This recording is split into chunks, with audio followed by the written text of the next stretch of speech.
Beacon Labs started prototyping summarization on Bedrock, and the first invoice landed price per million tokens.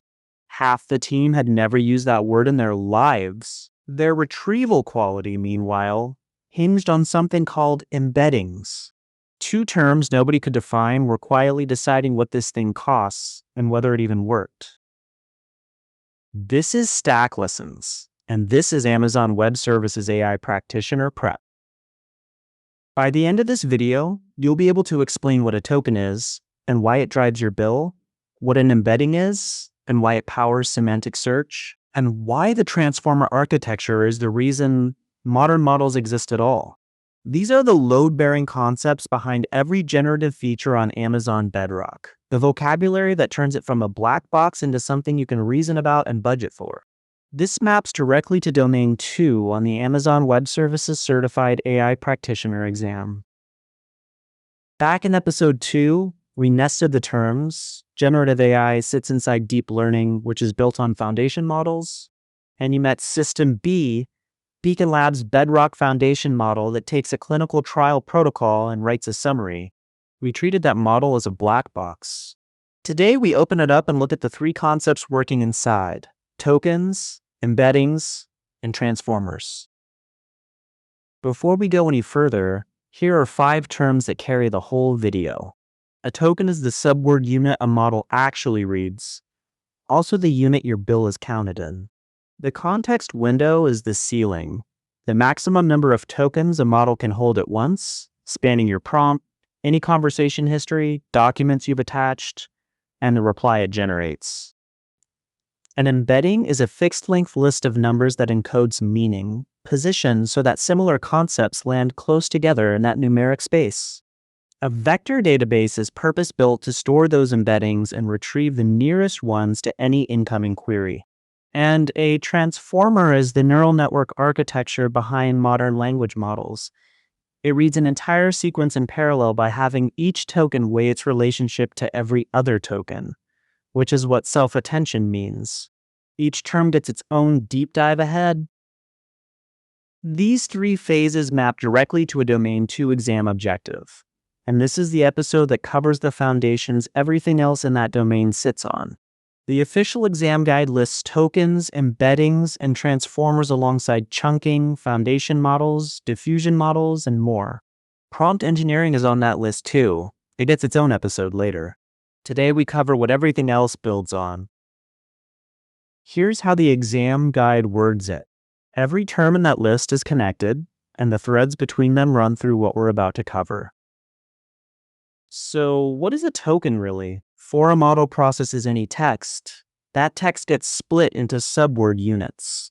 Common words usually map to a single token. Rare or long words get broken into several pieces. As a rough rule of thumb, one token is about 4 characters, or roughly 3/4 of an English word. Run the math and 1,000 words lands at around 1,300 tokens. That conversion is worth internalizing because it's the difference between guessing your costs and forecasting them. Picture a cashier ringing up groceries. Everyday items like bread and milk scan as one beat. Something unusual might need several keystrokes to enter. Your total depends on how many individual scans happened, not how many bags you carry out. On Bedrock, every scan is a token, and you pay for each one. That's why a longer prompt costs more. In a completely non-mysterious way. Bedrock meters 2 things separately. First, your input tokens. That's your prompt, your system message, and any context you've retrieved and pasted in.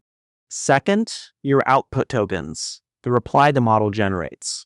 Both are quoted per million tokens. And here's the catch. The 2 rates are not the same. This is exactly what caught Beacon Labs.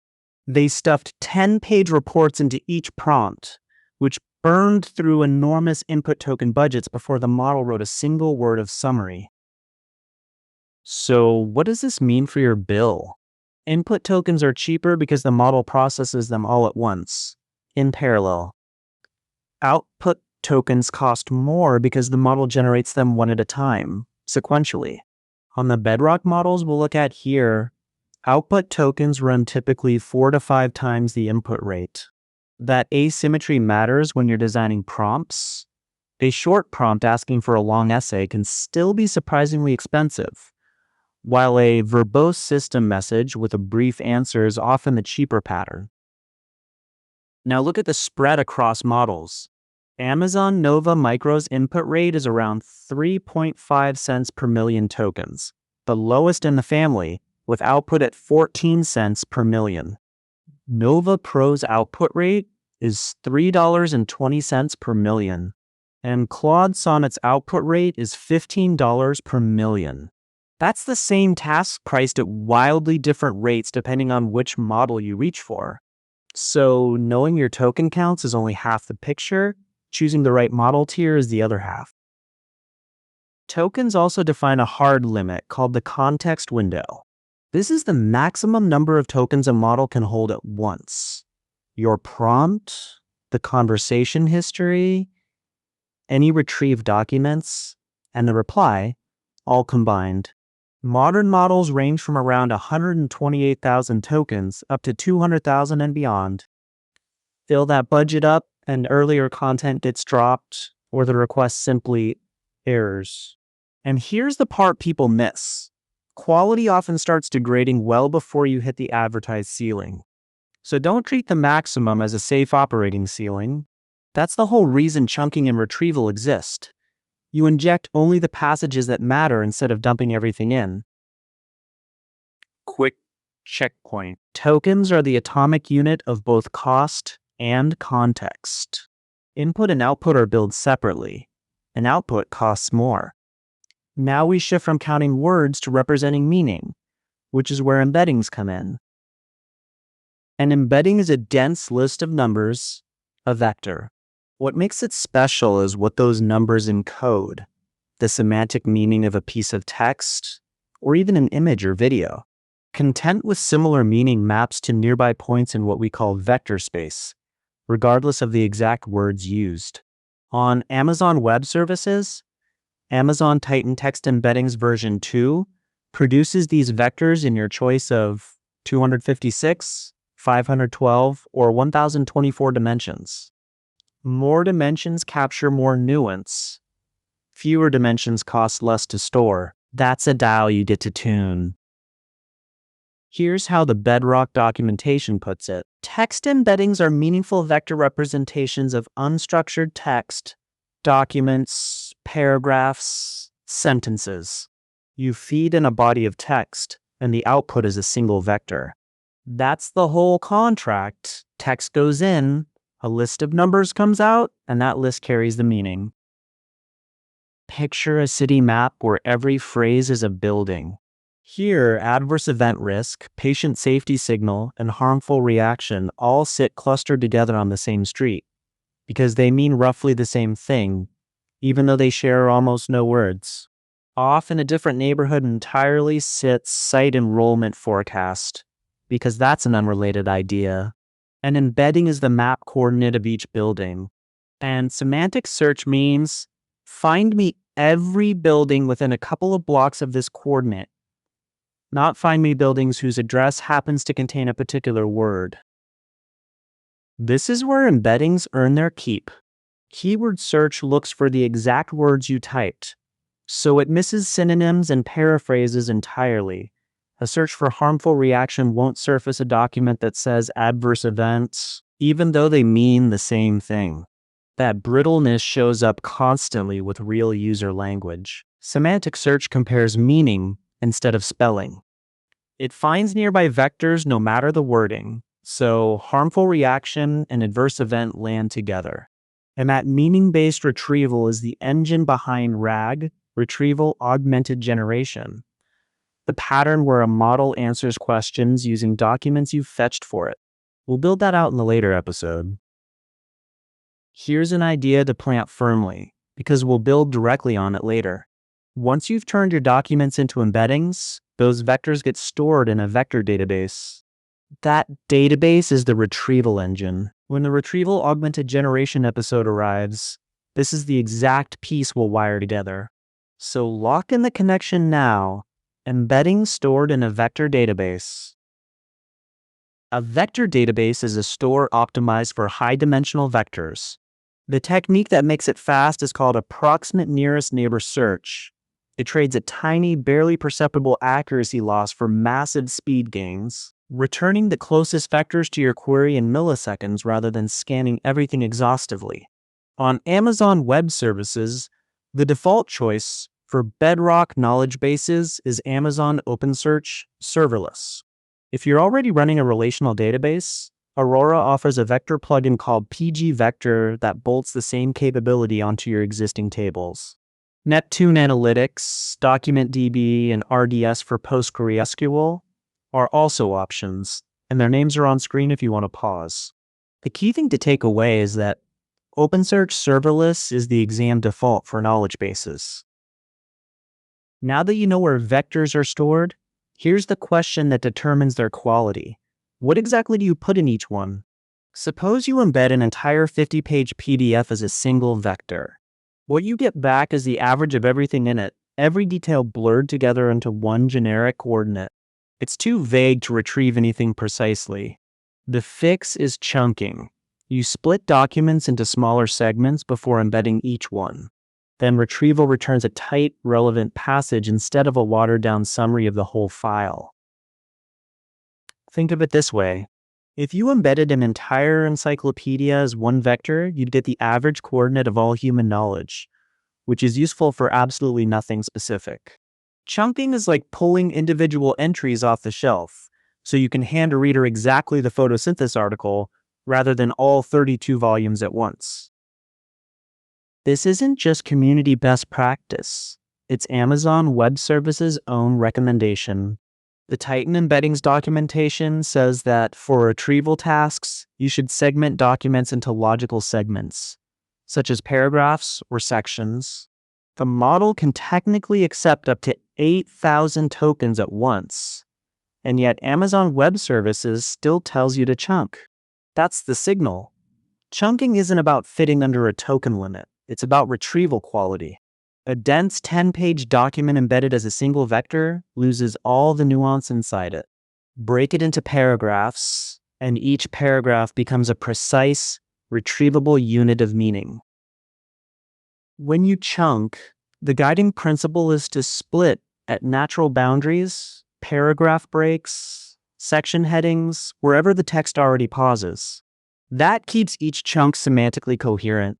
Then add a little overlap between adjacent chunks, so a sentence sitting right at the seam doesn't get split apart and disappear from both. The mistake to avoid is zero overlap. With no overlap, relevant context straddling a boundary gets cut in half and neither chunk retrieves it cleanly. Let's put the whole thing in order. First, you chunk the document into overlapping segments. Then you embed each chunk, converting it into a vector. Next, you store those vectors, indexing them in a vector database. When a query comes in, you retrieve. The database returns the nearest neighbors by meaning. And finally, you generate. The retrieved passages get injected into the prompt so the model can answer from them.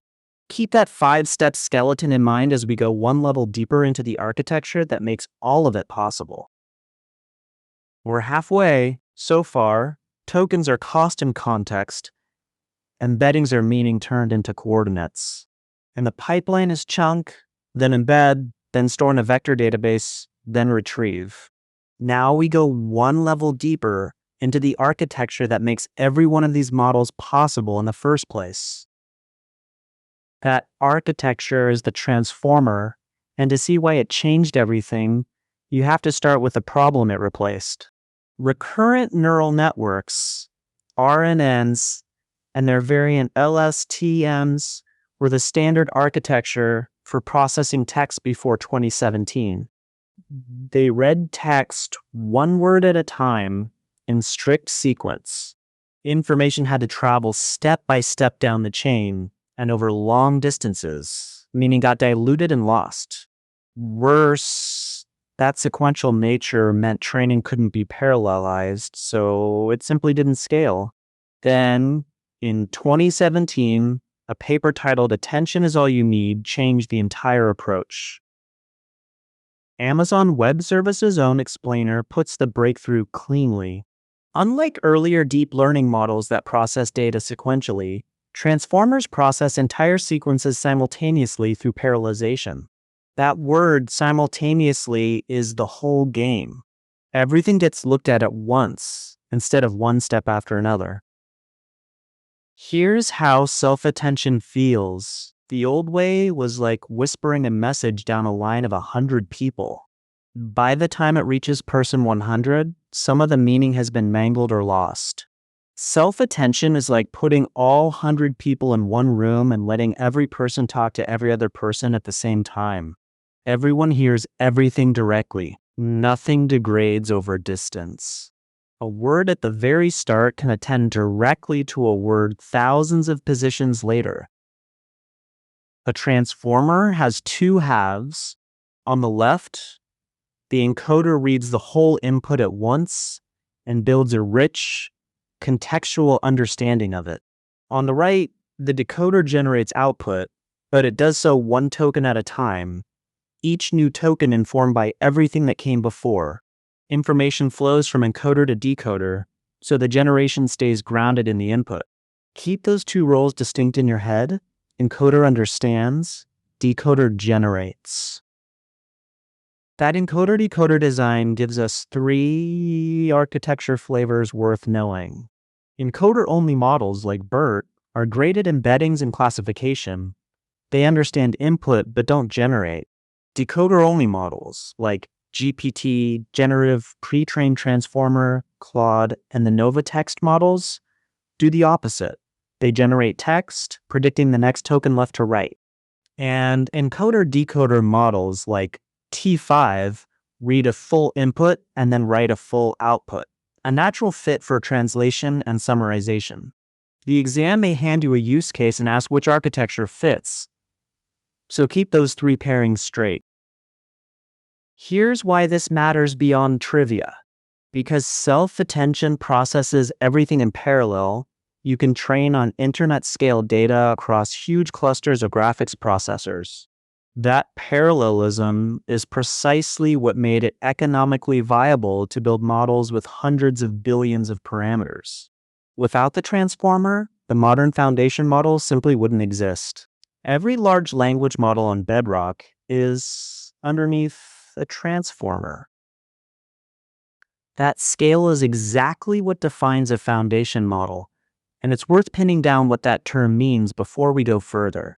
4 properties together, it's pre-trained on massive, broad datasets using self-supervised learning.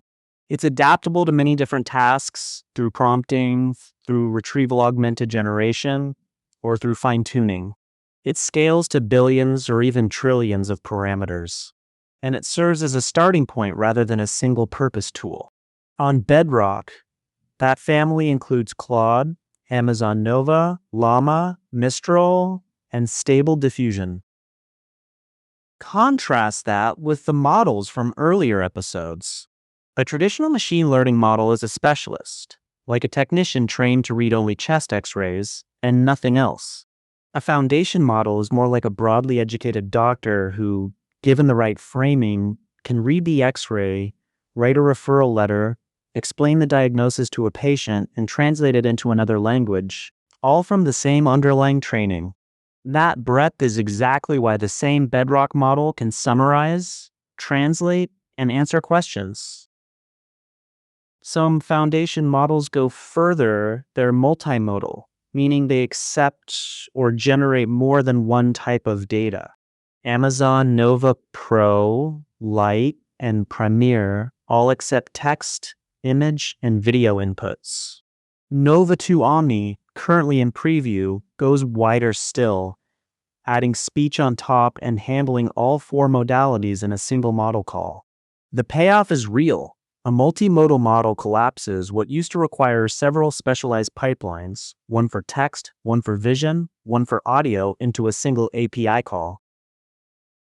Those image inputs and outputs from Nova are possible because of a completely different architecture from the transformer diffusion models. When you need to generate a picture rather than a sentence, next token prediction doesn't apply. During training, The model takes real images and gradually adds noise, step by step, until nothing remains but static. Then it learns to reverse that process, predicting and removing the noise one step at a time. At inference, you start from pure random noise and run the denoising backwards, roughly 50 steps, until a coherent image emerges. The mental model is simple. Text generation means language models. Image generation means diffusion models. They're fundamentally different processes built for different output types. The cleanest way to picture it is a sculptor working in reverse. You start with a block of pure chaos, random noise, and then you chisel away the imperfections step by step, guided at every stage by your text prompt until a meaningful shape emerges from the marble. Where a language model writes left to right, the diffusion model refines the whole image at once, sharpening it a little more each pass. But denoising a full resolution image directly would be brutally expensive. So Stable Diffusion uses a clever trick called latent diffusion. Latent space is a compressed mathematical representation of an image. Think of it as a much smaller stand-in that still captures the image's essential structure.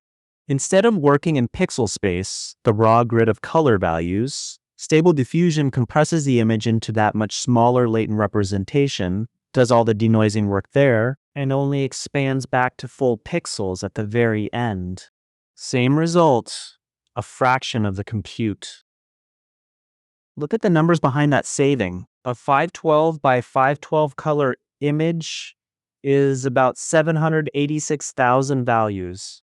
Compress it into latent space and that drops to roughly 16,000 values, about 48 times fewer numbers for the model to process on every single denoising step.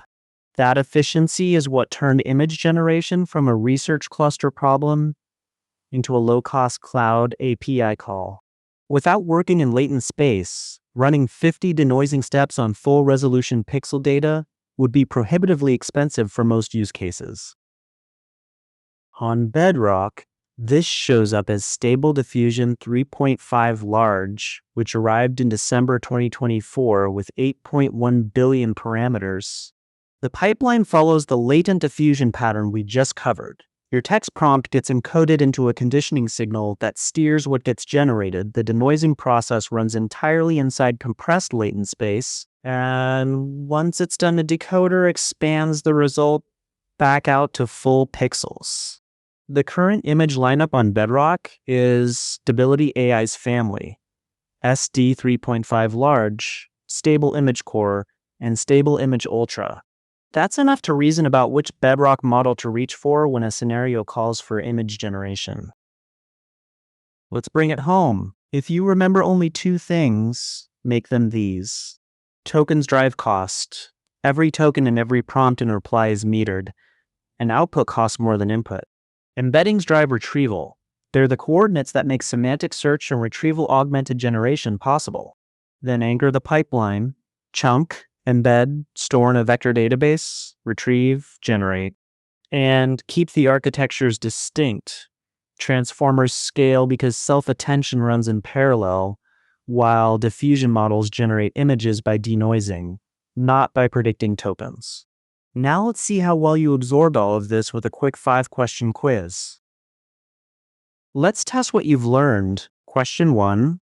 Beacon Labs sends a short 200 token prompt to a Bedrock model and gets back a detailed 3,000 token summary. The bill is higher than they expected. What's the most likely reason? Option A, the context window was exceeded and triggered a surcharge. Option B, output tokens are billed at a higher rate than input tokens, and the response was long. Option C, input tokens always cost more than output tokens on Bedrock. Or option D, embedding the response into a vector database added extra cost. Run the pricing rule from earlier before you answer. The right call here is B. On nearly every Bedrock model, output tokens cost 3 to 5 times more per million than input tokens because generation happens sequentially. A short prompt with a long answer is dominated by those expensive output tokens, which is why a tiny request can still produce a big bill. Question 2. A team wants their search to return documents about employee attrition even when a user types staff turnover, phrases that share no words at all. Which approach makes that possible? Option A, increasing the model's context window so it can read more documents. Option B, raising the classification threshold to capture more matches. Option C, storing the documents as plain text and using exact keyword matching. Or option D, embedding both documents and queries as vectors and comparing them by semantic similarity. Lock in your answer before I give it away. This one is D. Semantic search relies on embeddings, employee attrition, and staff turnover map to nearby points in vector space because they mean the same thing. Comparing vectors by similarity retrieves one when the other is queried, regardless of whether the words overlap. Keyword matching in option C would fail exactly this case. Question 3. An engineer embeds each entire 60-page manual as a single vector before storing it. Retrieval is poor. Queries return whole manuals, but rarely the exact passage needed. What's the fix? Option A, chunk each manual into smaller overlapping segments before embedding. Option B, switch to a model with a larger context window. Option C, use a higher dimensional embedding to capture more detail. Or option D, store the manuals in a relational database instead. Think about which constraint matters most here. The right call here is A, and here's why. Embedding a whole document produces one averaged vector that blurs every detail together, far too generic to retrieve a specific passage. Chunking each manual into smaller overlapping segments before embedding means retrieval returns a tight, relevant excerpt instead of the entire diluted document. A bigger embedding wouldn't rescue an averaged away vector. Question 4. A team needs a model that reads an input document and produces a translated version of it. Which transformer architecture family fits most naturally? Option A, decoder only, like the GPT and Claude text models. Option B, a diffusion model working in latent space. Option C, encoder only, like BERT. Or option D, encoder-decoder, like T5 and other sequence-to-sequence models. Got your pick? Let's see. The answer is D. Encoder-decoder models read a full input with the encoder and then write a full output with the decoder, which is exactly what translation and summarization need. Encoder-only models like BERT are for embeddings and classification, decoder-only models are for open-ended generation, and diffusion models are for images, not translation. Last one, question 5. A designer uses stable diffusion on Bedrock to generate a product image from a text prompt. Which statement best describes how that image is produced? Option A, the model predicts one pixel at a time left to right, like an autoregressive language model. Option B, the model starts from random noise and iteratively denoises it in a compressed latent space, guided by the prompt. Option C, the model retrieves the closest matching image from a vector database and returns it. Or option D, the model classifies the prompt into a category and returns a stock template. Pause here if you want more time. If you said B, well done. Stable diffusion is a latent diffusion model. It starts from pure random noise and iteratively denoises it over many steps, working in a compressed latent space and steered at every step by your text prompt, before decoding back to pixels. It doesn't predict tokens like a language model, and it doesn't retrieve a stored image. It generates by denoising. Alright, generative AI foundations, tokens, embeddings, and transformers, handled. If this is helping you prep, subscribing is the best thank you there is, and it helps these reach more people. Let me know in the comments what made sense and what's still murky. If you'd like me to cover a specific certification next, that suggestion box is the comments. And tell me how the pacing and style feel. I tune these based on what you say. Catch you next episode.